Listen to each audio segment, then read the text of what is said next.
Welcome in, ladies and gentlemen, to another edition of the On the Pony Express podcast. I'm Billy Embody. With me is Hayden Howerton. We get right down to it, previewing SMU's game at Cal this weekend as the Mustangs get a win on the road, and they will be heading to Charlotte. So we preview the game and much more on this edition of the On the Pony Express podcast, presented by our friends at Northwest Insurance Agency, and it all starts right now. SMU fans know the importance of protecting the football. Northwest Insurance has been protecting Dallas families and businesses for over 30 years. Founded and led by proud SMU alumnus Mark Villasana, the agency fights for its clients, finding the best coverage at the lowest rates. From auto and home to business and life insurance, at Northwest, we make sure you're covered so you can focus on the big wins. Call 214-352-5656 or visit us at nwagencies.com. Northwest Insurance, coverage that's always a victory. Pony up. Northwest Insurance. This is the On the Pony Express podcast, part of the On3 network. Check out all the SMU coverage you need at ontheponyexpress.com. Now, here's your host, Billy Embody. 1, 2, 3, let me go.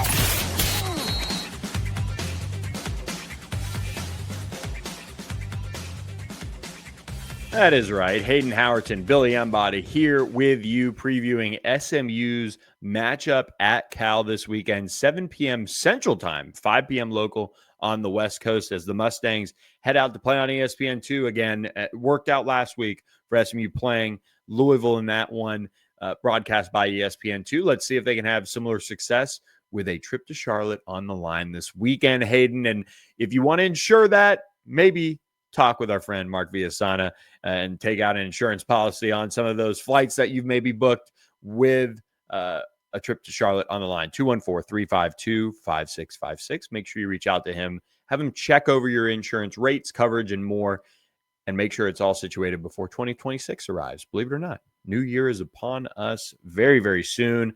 And New Year, maybe same SMU getting to Charlotte if they can win this game at Cal. It's going to be a cool deal for SMU on Saturday as they roll in. Last game of the year, you control your own destiny when you're in Charlotte.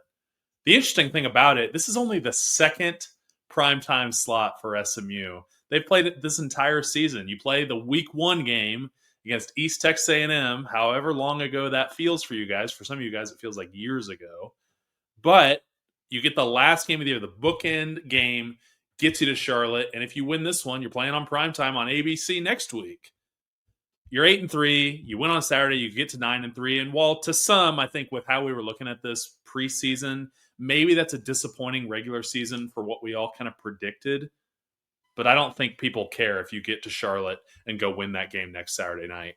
It's amazing how SMU has battled back after the early season woes, after that Wake Forest game that had all of us thinking, is it over? It was last year a fluke. But you're able to battle back. This team has binded together. Coach Lashley talked about that. Kevin has talked about that. And just what a job that they have done of kind of believing in the guys just in that building, trusting in each other, and the results have spoken for them as of late. But the job's not finished, man. This is going to be a tough one. You're going to go into Bear territory, take on the Cal Golden Bears Saturday night, 5 o'clock local time, 7 o'clock Central on ESPN2. It's going to be a fun one. SMU's first trip out to Berkeley as members of the ACC, and it will be a dynamic game against what I think could be a very good Cal team.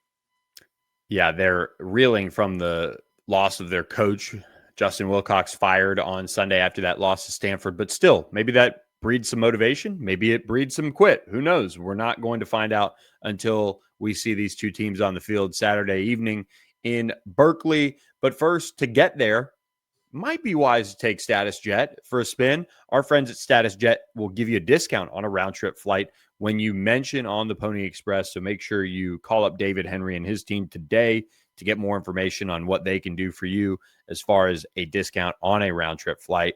And also great opportunity to chat with our friends at the Thomas Auto Group as well and learn about Thomas Promise today. At Thomas Auto Group, the Thomas Promise includes the low price promise, the pre-owned promise, and the 72-hour exchange promise. And finally, the 100% customer satisfaction promise. So shop Thomas Auto Group today, home of the Thomas Promise. That's right, Hayden. And make a little history out there at Cal if SMU can get this done. Gotta be one of the, the only team they were the only team last year to, the first team in their first year of the conference to get into the conference championship game. Is that the case? Can they become the first team to go back-to-back conference championship game appearances? I guess that would be quite the history, but give us a little bit more history on the Bears after I'm done butchering that piece of the show. Well, as much as Cal wants nothing to do with Stanford, just know that the history between these two teams are very similar. Pacific Coast Conference mates, Pac-8, Pac-10, Pac-12, before finally jumping to the ACC at the same time as SMU, which has kind of established this informal rivalry. The ACC loves putting us as the last game of the year against each other. 14 PCC championships for the Cal Golden Bears, 2 Pac-12 titles, 5 national championships, if you guys can believe that. They were a dynasty in the 20s, man. 4 in a row, 20, 21, 22, and 23, 4 straight national championships for Cal. As far as Heismans go, they're the only California Power 4 school without a Heisman Trophy winner. Interim head coach Nick Rolovich, he is replacing Justin Wilcox, as we talked about. He was relieved of his duties as the Golden Bears head coach after 9 seasons, and Wilcox led Cal to a 48-55 record. Nick Rolovich is 33-33. He was head coach at Hawaii and then Washington State. He was let go during the COVID-19 pandemic when he refused to get his vaccine. This will be his first head coaching gig since then. General manager for Cal, and this is very interesting. We talked about it at the end of Coast to Coast for all of our listeners who sat around and listened to that hour-and-a-half long podcast that Billy and I put out earlier this week. General manager is Ron Rivera, which, Billy, I don't know if you knew this, rotational linebacker for the 85 Bears during their one and only Super Bowl run as part of that legendary team. Ron Rivera is one of the best coaches in recent memory. When he was with Carolina Panthers, won twice NFL head coach of the year for them. Is a guy that is a great asset for Cal. He played linebacker there. It's a guy that really loves his university. They have some really cool NFL alum as well. They've got some famous ones. Billy? You left out a piece of the puzzle here. Yeah. Some of the memorabilia on the wall behind me comes from the Washington Redskins, and I got a chance to work with Ron Rivera a little bit. Just an outstanding person. It's so cool to kind of see him giving back to the college game and this university and being in this position. And it's very on brand for him to be in this role and do this.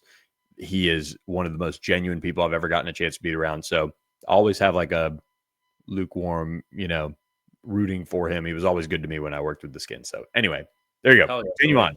Our combined years of NFL experience paying dividends on this decades, right? Maybe decade. Future Hall of Fame quarterback Aaron Rodgers. He's a Cal Golden Bear. So is Hall of Fame tight end Tony Gonzalez. Legendary running back and one of my favorite players of all time, Marshawn Lynch. Deshaun Jackson went to Cal. Lions quarterback Jared Goff went to Cal. And of course, we wouldn't be talking about Cal if we didn't talk about the academic side. Co-founder of Apple, Steve Wozniak. He went to Cal as well. But as far as the venue goes, Cal Memorial Stadium, it's a 102-year-old stadium, 52,000 plus capacity, artificial field turf.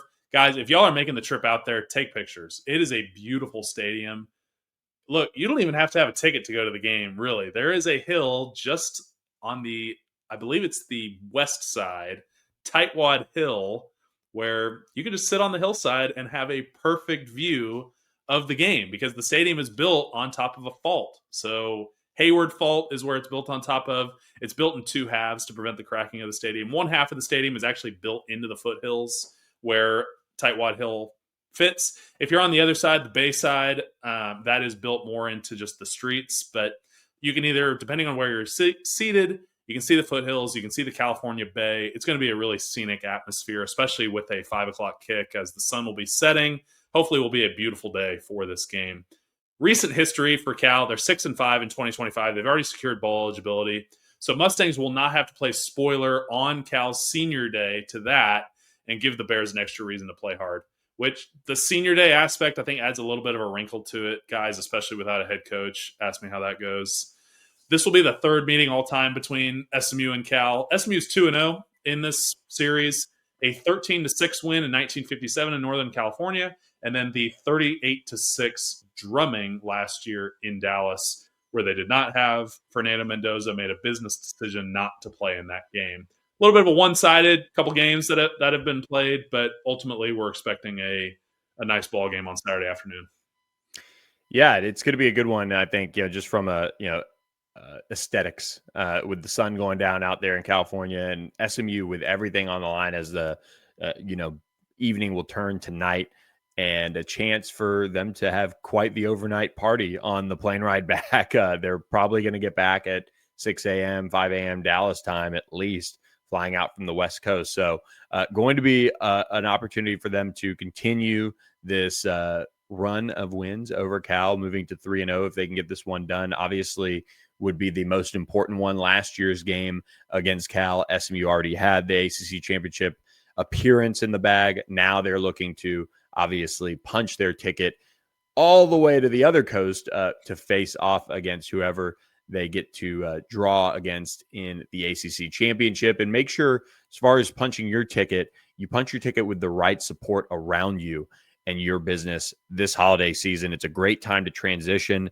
your support, for your business to OPW Solutions. OPW Solutions in the Dallas, Fort Worth, North Texas area, Oklahoma, Arkansas, and beyond. AJ Crow, an SMU alum, and his family run the show at OPW Solutions. You can reach out to them 214-444-2305 or email them at info@opwsolutions.com. From commercial landscaping, power washing, snow and ice control, fence maintenance, Christmas lights, parking lot services, and more, OPW Solutions is there for you. Again, that's 214-444-2305. So, trying to think of a way to transition that to maybe OPW can find some solutions for this Golden Bear offense. As Brian Harsin is the coach, so I was going to say they need a lot of repairs, but he's the offensive coordinator. So, Billy, you took it from me. Brian Harsin, offensive coordinator. He is the play caller, and Harsin, he does a nice job using some pre-snap motions. They do a good job finding the best matchups. You're going to see some gun. You're going to see some under center stuff. Harsin's been an FBS head coach previously. He's had success in that role. So the guy knows offense. The problem has been the execution.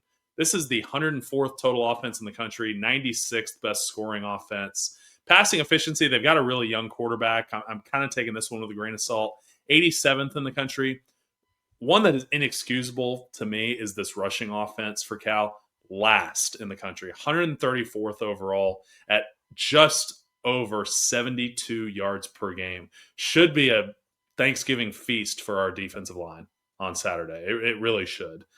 Turnovers, they have 15 giveaways on the year, 10 interceptions, 5 fumbles, and then sacks to, again, point the finger at the offensive line, 117th with 31 allowed on the year. Impact players, it's not the same Cal offense that we saw last year. You don't have Jade Knott. You don't have Fernando Mendoza, who may win the Heisman for Indiana. Cal has a really solid young quarterback. Number 3, freshman from Hawaii, Jaron Sangapelatelli. 27, 87 yards, 62% completion, 13-9 touchdown interception ratio. Nothing that's just going to blow your socks off, but for a freshman campaign going to eclipse the 2,800 yard mark, that's really solid for them, and he'll have some bright futures ahead. Halfback number 1, Kendrick Raphael. He transferred in from NC State last year. 742 yards, 11 touchdowns. He's only broken the 100-yard mark twice this year, one against Boston College and the other against Texas Southern. And then wide receiver number 21, Jacob DeJesus. He's a really undersized guy, 5'7", 170. Despite that, guys, he has tons of production. 87 receptions, 795 yards, 4 touchdowns. But again, guys, I've played the position. I can 100% blame the offensive line. The offensive line is what makes this so tough for the Cal Golden Bears offense to really get out and do anything at a high level. And it's like they're taking food right out of the Cal, offense's mouth. And if somebody took some mignon away from me, I would be really upset. But the good thing is they can't do that.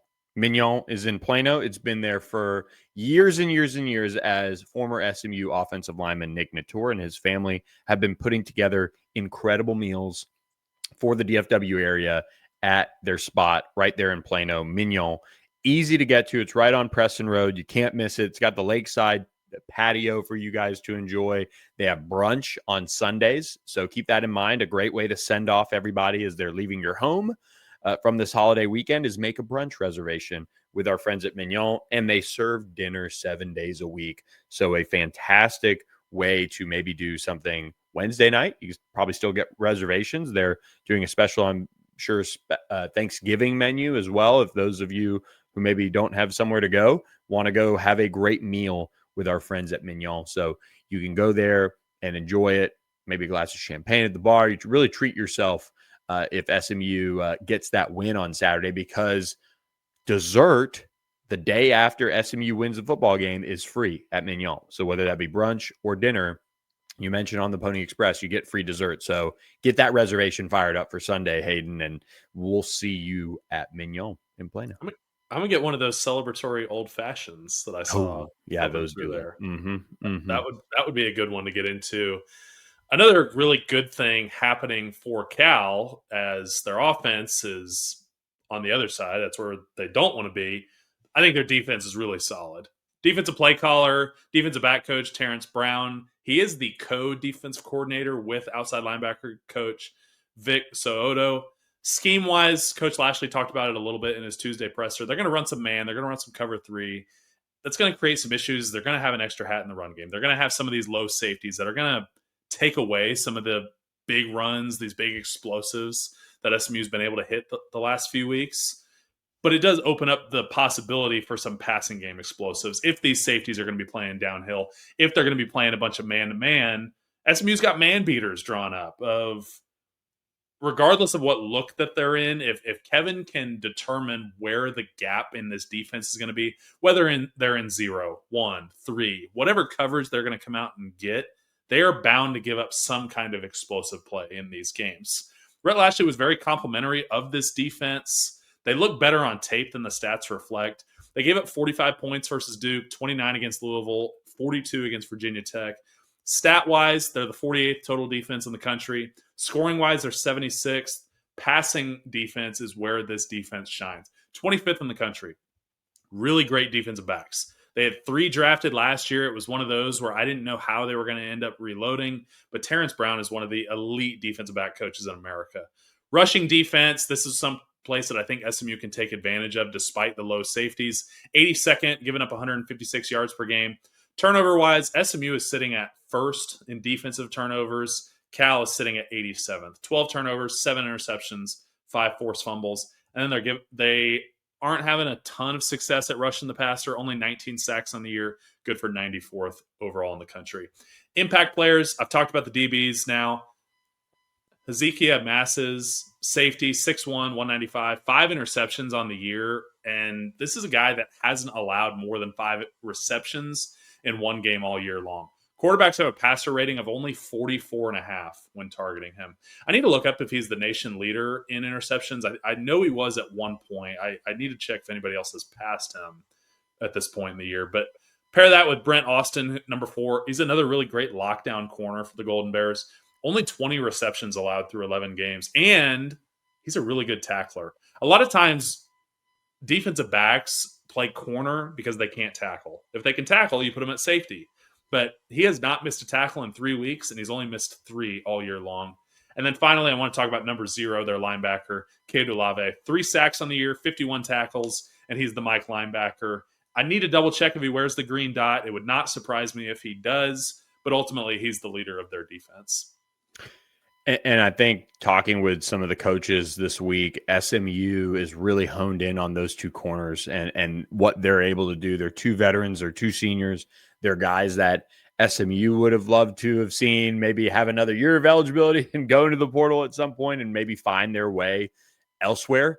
And even if it's not SMU, just to get them out of the conference because they're that good. And Rhett really spoke highly of this defense in their secondary and what they're able to do to slow down passing attacks. We saw them limit Miller Moss in that Louisville attack, obviously well enough for them to get to overtime and do some of the things that they did to get that win all the way across the country. So this is still a Cal football team that, despite falling off completely in conference play outside of the win over Louisville, I feel like the best way to describe them is kind of pesky, or, a team that kind of reminds me of if the wheels fell off for SMU this year, kind of how it might have looked.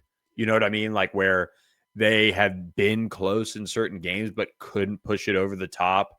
Those are things that really kind of, there's kind of that alternate universe. And I feel like Cal's living in it with a highly thought of quarterback who's still, obviously young, but able to do a bunch of good things. But the defense for Cal, they're really playing at a high level, defending against the pass. And that's going to make it very important for SMU to get out there and run it down their throats. I would love to see that type of physicality from SMU that we've started to see over these last couple of weeks, that really started with that overtime drive against Miami. And if you can do that, you can probably get this Cal team to quit. I mean, I'm not trying to, call them quitters or whatever, but man, your coach gets fired. You've already made bowl eligibility. If SMU gets up and kind of gets up, 11, it's teetering on that point where the next team to score can either, dish out the death blow or end up, putting it into a more competitive situation for the rest of the game. Yeah, I'm with you. I don't think this Cal team is going to roll over. I think when you fire your head coach, I think the next step is for all the young guys to come in and they go, now that I don't have a commander in chief to play for, I need to put something great on tape for whoever the next guy up is. Yeah, that's a good point. So I think this is actually going to be a very competitive ball game, at least early. Maybe it gets to the point where the game just gets way too out of hand. SMU is just at too high of a level. But before we get that, we do need to get to the keys to the game, as SMU's got to flex their muscles on Cal's bigs. SMU's bigs are better on paper than Cal's bigs, and I think you got to make Sagapolatelli uncomfortable. So what I'm going to use as a measuring stick, 3 sacks against a bad offensive line. If you take away the passing game, Cal has got nothing going offensively.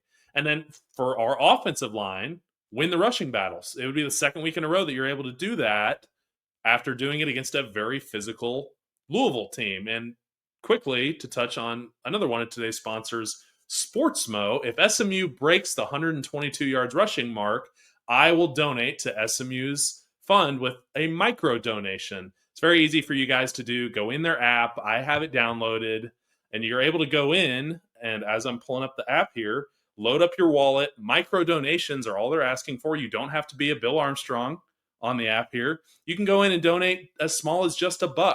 So I've got right now, if SMU defeats Cal, I will donate $10. And as I go to show advanced pledges, if SMU surpasses 122 rushing yards, I will donate another $5 for SMU. Saving the big bucks for hopefully some December games, but go in and join us. We have a league right now where you can compete with some of your friends for who's given the most money for SMU, but it's just a fun thing to do that gives to the SMU, I believe it's the General Athlete Fund, right, Billy? Yep, it's the General Athlete Fund that Sportsmo goes to. So benefit the ponies, man. If you love watching SMU win, why not give a couple bucks to the program? As we get back to the keys to the ball game, so the first one, flex your muscles against Cal's bigs. The second one, take the air out of this building, man. It's going to be sleepy. It's going to be Thanksgiving week. Maybe there's some people watching the game for free up on the hill, but I'm not anticipating anywhere close to the 50,000 that the stadium is capable of. And what I think that means is go out and score first. We saw how critical it was for SMU to go out and get that early score last week where they're able to play from ahead and do all the things necessary. This is going to be another week where you go out, you score early, you jump up a couple scores. This could be one where you start feeling comfortable and allow you to do my third key, stay healthy. It's hard to predict this, as you can never really tell how these games are going to end up going. But you got to get the starters out of this game as soon as possible, especially if you're going to go the coast-to-coast trip. You go to Charlotte next week with a win. This is a must-win game. Don't get that confused. but you have to be healthy going into the game against in Charlotte next week against whether that's Virginia, whether that's Pitt, maybe it's Miami, just depending on how some of these tiebreakers can play out. But I've got this measurable as the backups have to play at least one drive for me to feel good about the health of this team. That last one in particular is quite the challenge to this team to get them in that game because, it is a difficult thing where you're not traveling as many guys as maybe you got at home as well. But if they hit that, I mean, you're looking at a team that could very well cover the spread of, double digits and where it's at. I think it jumped up even more post Justin Wilcox getting fired and our friends at BetMGM delivering for On3 fans across the country this season. 13.5 points is what it's at right now, favoring SMU, of course. But I think for me, when you look at the key to the game that I'm keeping an eye on, I want to see SMU's linebackers be really active and be very, very strong tackling in space, because I think Cal's going to throw some different things at SMU just because you have a new coaching staff in a sense where they have a new leader in charge, Nick Rolovich, and they're going to try to, maybe create some different mismatches that maybe we haven't seen, throughout the season. And I feel like SMU's linebackers aren't a group that you would naturally say, let's go attack those guys. But I feel like with some of these playmakers that Cal has, you might want to try to isolate them. You might want to try them, get them matched up and do some things that they really haven't shown much of. I don't think they have time to throw the football deep. So it's not something where all of a sudden it's going to be, running 4 verts like it's NFL Blitz 99. It's just not going to happen for Sagapatelli, or else things are going really poorly for SMU as far as getting pressure and getting after them. And to your last point about staying healthy, it's imperative. SMU's finally starting to be healthy and is probably the healthiest it's been all season, maybe since that Baylor game in particular, going into that game. But you've got to find a way to stay healthy while also getting the win. So I'm good with 1 point. I'm good with 100 points. Doesn't really matter to me as far as they come out of this game on top. And, if they do come out with a win, you got to do 2 things. You got to get ready to go to Charlotte. And that means you've got to jump on hornlegend.com and get one of these sweet new polos. Treat yourself early for Christmas. It'll be chilly in Charlotte. So guess what? Maybe you buy the pullover. Maybe you buy one of the jackets or the vests that they have. Maybe outfit your significant other. Maybe that makes them more excited to go to the game with you. Jump on a plane to go to Charlotte. So you can get use code PONY for free shipping. And also their Black Friday deal just started. You get 20% off when you buy 2 or more items. You get 30% off when you buy 5 or more items. It runs through December 2nd. So it's the biggest deal of the year. Huge moment for you guys to get some Horn Legend, get outfitted in this just incredible new partner of ours. We're really pumped about working with Horn Legend and sharing all the deals with you guys that we get thrown our way, including their Black Friday specials. I'm going to have to go in with some of you guys. If some of y'all want to get 5 items, hit me up, man. We'll get a little group deal going. Yeah, we tried with Status Jet and we haven't gotten any calls, so we might as well get a little Horn Legend going on. Yeah, hit me up. Seriously, I would love, Billy, the one that you have of the throwing pony. That one's pretty sweet. Yeah, that one's sweet. I love their classic logos that they've got going on. Look good, feel good, play good. So to get to the predictions, this is a must-win spot for SMU. That goes without saying. I mean, after 3 dominant performances in November, I really think SMU is primed for just another big day, despite being on the road, despite being it after Thanksgiving. I mean, maybe there's a little bit of a turkey hangover, slow start in this one, but I just think up front, SMU has the dominant force. I think our skill positions, I think our veteran leadership is just much better. Cal's in a little bit of a disarray. You lose to arch rival Stanford last week. You fire your head coach. There's a lot of unknowns about this program right now. Ron Rivera, while he's started the coaching search, there's not even names out there about this one yet. I mean, there is legitimately no idea what is happening next in comparison to some of these other programs that have had weeks. You had the James Franklin rumors almost immediately at Virginia Tech. little bit of different situation here. I think Cal is a football team that has potential. Realistically, Billy, I'm predicting this one to be all Mustangs. The only thing that I think could throw SMU's chances kind of awry is with this being the first trip to the West Coast this year. You're playing a 5:00 game at 7, kind of to what you're used to. This is only the second time that SMU's traveled this far west since joining the ACC. This 2025 Cal team is much better than 2024 Stanford, but nonetheless, I really just think SMU rolls in this one. I think they go to Charlotte. I think they build a lot of confidence before that game next weekend. And I think you come out of here feeling great, have a fun plane ride home, clinching your second straight trip to the ACC Championship game.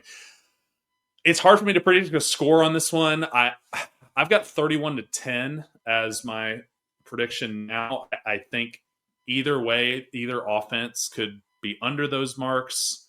I don't really anticipate this being a game that is down to the wire.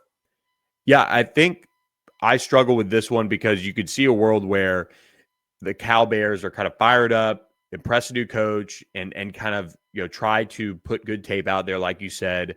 You could see that turkey hangover, like you said. I don't know. I think SMU's really found something here. I like the fast start angle more than I kind of like they pull away late. I just think Kevin Jennings is playing at a really elite level, and he's not putting the ball in harm's way. And I think he's developed, and it's not really talked about because he's been a really successful passer for the most part this season, even though he's kind of overcome some of those early turnover woes. But the way he is managing football games is not really being talked about enough because he's done such a masterful job of it. I think he's put them in position to go out there and start fast, whether that be, maybe waiting a drive or two to get going or picking up right where they left off of that Louisville game where they scored on the opening drive. I think he's playing at such a high level. My opinion is they're going to go out and they're going to score again on the opening drive and have people really, really thrown for a loop. And they're going to ride that to, win. I think for me, looking at the score, 38, maybe 17, maybe it gets a little bit higher scoring. Maybe some of those backups are in there late, give up a touchdown late. Maybe SMU gets another garbage time one, kind of similar to BC. I don't think Cal is going to get that up for this game. I think they're kind of turning their attention to Thanksgiving. They're turning their attention to the transfer portal. Their agents are in their ears. That's just unfortunately how this system works. Like it's unfortunate the way it works and kind of why Cal felt the need to go out and fire Justin Wilcox with one more game to play. They're already bowl eligible, but it sends this whole team into a situation where, they're going through a lot of change, and it's unfortunate.